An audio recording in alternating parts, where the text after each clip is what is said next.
What's going on, guys? Welcome back to WWE Network and Show, where I, Graham Jason Matthews, break down all the original content you watch on the WWE Network and on Peacock. And today we're talking the August 12, 2024 edition of Raw Talk. Megan Morant, Sam Roberts in the studio, opening up the episode, hyping up the newly announced Damian Priest, Rhea Ripley mixed tag team match against Dominic Mysterio and Liv Morgan for Bash in Berlin. They also recap the opening segment with Damian and Rhea chasing after Liv and Dom through the concourse area. They replayed Damian beating Carlito and all the post-match chaos with Liv saving Dom from taking a riptide from Rhea Ripley, which they gotta save for either the pay-per-view or a little bit later down the road. Sam Roberts says that Judgment Day have succeeded where the Terror Twins, that being Damian Priest and Rhea Ripley, have failed. So when Megan asks, if they've really been successful in screwing over Damian and Rhea, considering Damian and Rhea have been on the verge of laying out Liv and Dom on multiple occasions now, he says that they still have the upper hand. They still have the numbers advantage and the upper hand. They replayed Damage Control taking on the newly named Pure Fusion Collective. That is the team, the trio of Sonya, Shayna, and Zoe. So they've been around now for a couple of months, but they now have a new name in the Pure Fusion Collective. I'm sorry, that name sucks. I'll probably remember it, but it's not exactly a great name. So it was specifically Shayna and Zoe taking on Io and Kairi. Ended in a no contest after interference from Alpha Fire and Isla Dawn.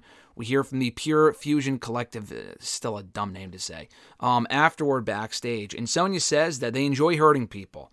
Zoe Stark freaks out and says that she's sick of getting screwed over in these championship opportunities and number one contenders matches and all this other sort of stuff.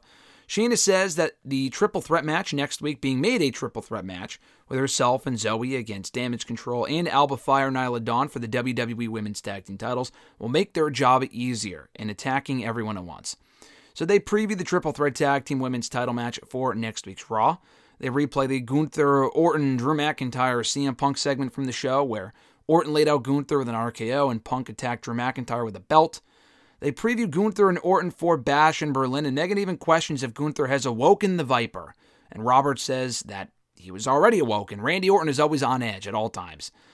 And they also replay the Odyssey Jones squash win over Vincent Winey. What a fucking name. I thought he was a local athlete because I'd never seen the guy before, but he's actually Cora Jade's boyfriend, so he is from the NXT developmental program. And I don't think he's ever been on TV as a wrestler. I think he's been on TV as a bodyguard, from what I understand, but he's never been on the show as a wrestler. I think he was actually the one that got laid out by Lola Vice during that Lola Vice, that terrible Roxanne Perez Lola Vice segment on NXT about a month ago. Anyway, so we hear from the New Day and Odyssey Jones backstage afterward. Odyssey Jones says that he's excited to be on Raw and that it's been 411 days since he was drafted to the Red brand. And he never thought this day would come. So stop right there before we go any further. He said it's been 411 days. So I looked it up. 411 days ago was like June of last year. It's actually been a lot longer than that. He was drafted back in late April, early May of 2023 to the Raw brand. Not even like this year, not even in the summer of last year. It was like almost a year and a half ago this man was drafted to Raw.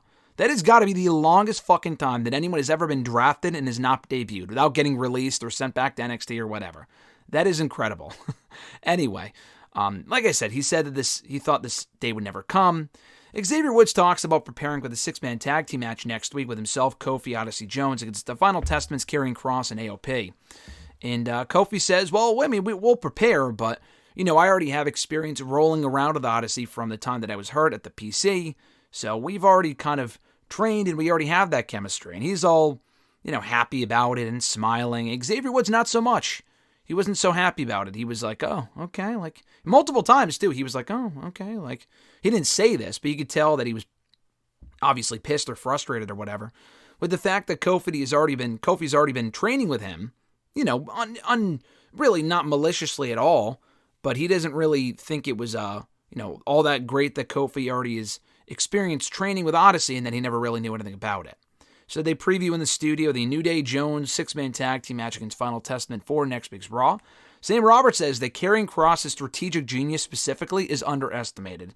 And on a side note, having nothing to do with that really, Paul Ellering out there on Raw this week had an X on his head, and I'm thinking, why the fuck does he have an X on his head? And then I realized from his tweet after the show from Karrion Kross, they were paying tribute to Kevin Sullivan, who passed away last week. So Rest in peace. Did not know that. I totally forgot that Kevin Sullivan used to have the X on his head at certain points in his career. So that's what they were paying homage to. He probably will not make that a regular thing going forward, I would have to think. They replayed Bronson Reed squashing, destroying The Miz and R-Truth with several more tsunami splashes, a lot like last week when he laid out Seth Rollins. We hear from Bronson Reed with Jackie Redmond backstage afterward, and Bronson Reed says that nothing, or rather Kathy Kelly, and Bronson said that nothing is going to stop him. He said you could say a prayer for R-Truth after all the tsunami splashes he took on Raw, but don't say a prayer for Seth Rollins, because nothing will help him get his revenge on me, is what he says. Robert says that everyone is going to get squashed by Bronson Reed on Raw, and I fucking love it. It's about fucking time. They replay the Braun Breaker Sami Zayn Intercontinental Championship 2 out of 3 Falls main event.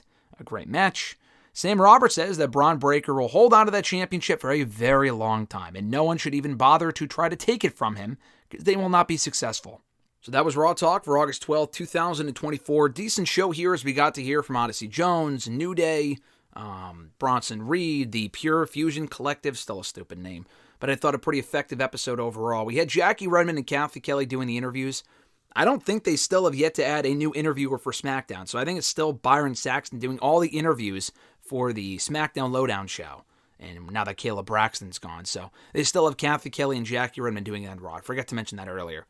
Thank you guys for checking out my review of the show. I appreciate it. Be sure to drop a comment, like the video, share the video, and subscribe to the channel for more daily content. Have an awesome one, folks. I'm Graham G.S. Matthews, and I'll catch your ass down the road.